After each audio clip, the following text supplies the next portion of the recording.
এই ভিডিওটি মনোযোগ সহকারে শুনুন, তারপর আপনাদের মতামত কমেন্টে জানাবেন।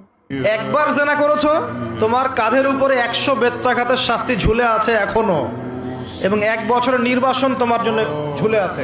সূরা নূরের 1 থেকে 4 নম্বর আয়াত পড়ে দেখবেন। আর যারা বিবাহিত ব্যক্তি, যে দেবর ভাবি জেনা করেছেন, দুলাভাই শালি জেনা করেছেন, হ্যাঁ, এই প্রতিবেশীর স্ত্রীর সাথে জেনা করেছেন, অমুক কর্মকর্তার স্ত্রীর সাথে জেনা করেছেন, আপনারা পৃথিবীতে বেঁচে থাকার অধিকার হারিয়ে ফেলেছেন। কারণ একজন বিবাহিত ব্যক্তি যদি জেনা করে, তার একটা শাস্তি ইসলামে, সেটা হলো রজম। তাকে কোমর পর্যন্ত মাটিতে পুঁতে ফেলে পাথর নিক্ষেপ করে হত্যা করতে হবে। এটা ইসলামের বিধান।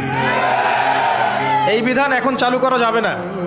এই বিধান এখন পৃথিবীর কোথাও আছে বলে আমাদের জানা নাই। হয়তো অল্প কিছু জায়গায় থাকতে পারে, এটা আল্লাহর ইচ্ছা।